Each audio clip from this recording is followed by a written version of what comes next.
And we have one more film for all the kids and the adults. Monsters vs. Aliens. Starring the voices of Reese Witherspoon, Hugh Laurie, Will Arnett, Seth Rogen, Kiefer Sutherland, and Paul Rudd. When California girl Susan Murphy is unwittingly clobbered by a meteor full of outer space gunk on her wedding day, she mysteriously grows to 49 feet 11 inches tall. The military jumps into action and Susan is captured and secreted away to a covert government compound. There she is renamed Ginormica and placed in confinement with a ragtag group of monsters. The brilliant but insect-headed Dr. Cockroach, PhD, the macho half-ape, half-fish, the missing link, the gelatinous and indestructible B.O.B., and the 350-foot grub called Insectosaurus. Their confinement is cut short, however, when a mysterious alien robot lands on Earth and begins storming the country. In a moment of desperation, the president is persuaded to enlist the motley crew of monsters to combat the alien robot. Oh dear. We call this an indestructible gelatinous mass. Hi, I'm Bob. As you can see, he has no brain. Turns out you don't need one. And our latest addition. She's 50 stories tall. Excuse me? With enormous strength and size. What do people scream when they see you coming? You know, like, look out! Here comes Susan. Susan! Ooh, I just scared myself. All right, monsters, move out! Welcome! We are here to destroy you! Fudge! I got him, you guys! I got... Don't worry, I won't let go! I'm wearing him down! Hot dogs! Monstrous Event in true 3D, coming March 2009. In true 3D, which works better, hopefully, than that Super Bowl commercial with the very dark glasses. These are using, of course, the gray ones, which are much better. And this should probably look better than the Bloody Valentine, which looked good, but it was dark, a lot of it. I think these very bright cartoons look a lot better in 3D these days. All right, let's see. DVD releases, producer? Or 45s first? 45s while we get ready for some DVD releases. These I just found cleaning up. I thought it'd be interesting to take a look at some of these 45s in the good old days when records, and boy, did I keep my records in pristine shape. You don't see records like that anymore.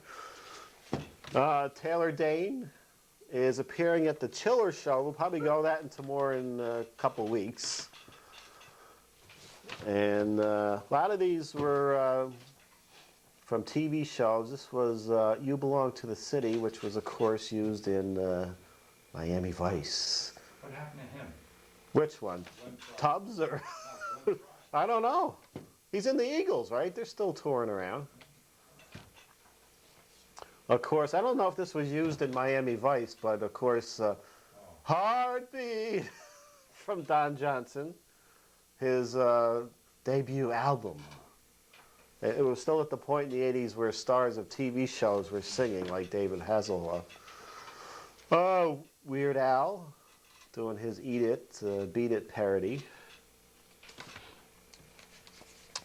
Another from The Legend of Billie Jean, Pat Benatar. She's still around, I guess. This was interesting. Even on the 45 covers, they were hiding this Ann Wilson. Was it Ann, the big one? They would always hide and stretch in the videos. She was very large, and they had to hide her. Of course, what was his name there? Anthony Michael. I forget his name now. He's still in... yeah. Lou Diamond. Lou Diamond Phillips. who was still in B movies, but he was his best role in La Bamba. Another film, Who's That Girl? Madonna. One of her many film roles. And this was an interesting video, remember? China girl, just you hush your mouth. Remember he was talking about giving her eyes of blue and anything to make her more American in that video. Stevie Nicks, who when this came out, I think was inspiration for naming somebody related to somebody on the set here. She was named Stevie after Stevie, and this was about 86 or so, which makes it about the right timing. I think it's probably inspired by the I Can't Wait album. And Survivor, doing another song for Rocky IV. This was Burning Hearts. That was, I think, the biggest moneymaker of the Rocky series, and that was the one with the least amount of plots and a lot of music videos, including Robert Tepper's No Easy Way Out, which was featured during an extended music video during Rocky IV where he was driving a car, apparently. This was a big hit from Karate Kid, The Glory of Love. This one I found, this is just kind of sad when a performer loses their life. What you need in excess from autoerotic asphyxiation, where he would tie a rope or something around his neck and then perform self-pleasures. And supposedly it would feel better when you're strangling yourself. Of course, if you don't do it right, in excess is out of work and doing bad TV shows looking for a new singer.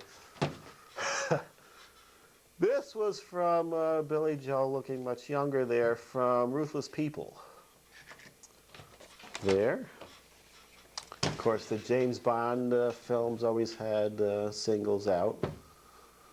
View to a Kill was a big one. And Waylon Jennings, Dukes of Hazzard. Theme? What's the B-side? I don't have it here. The records didn't go back into their same sleeves when I was putting this together here. They're here, but it's not in that album. Remember watching this on a rip screen over at the Center 1 and 2. Mad Max Beyond Thunderdome. I had a lot of movie themes here in the collection. This was Mannequin. This was a big hit from Starship, and I believe that was Kim Cattrall was the mannequin. And this. And a couple more. Streets of Fire, I Can Dream About You from Dan Hartman, who I think is dead now, isn't he? Yeah, I think he is. And just some more, I think these are just some more big artists of the 80s here. Billy Idol, who I think, didn't he play himself in that Adam Sandler movie? I thought it was an impersonator, but it was him. Yeah. Another Madonna. No, this was the one where she was dancing in front of the young boy who was peeking in through the window. Open Your Heart.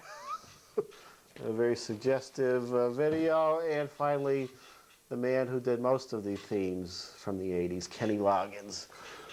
Danger Zone from Top Gun, which I'd never seen. We were on our way to see that. Do you remember this producer? This is 1985, I believe. We were on our way to see that over at Crossgates in the old theaters, and there was fireworks or something going on. We couldn't get into the parking lot.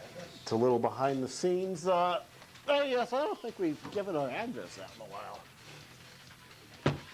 while. Email address is mediazone@webtv.net. You can join our mailing list and find out where the show is. It's on the YouTube now. You just pop in Media Zone into the YouTube search and we should pop up there.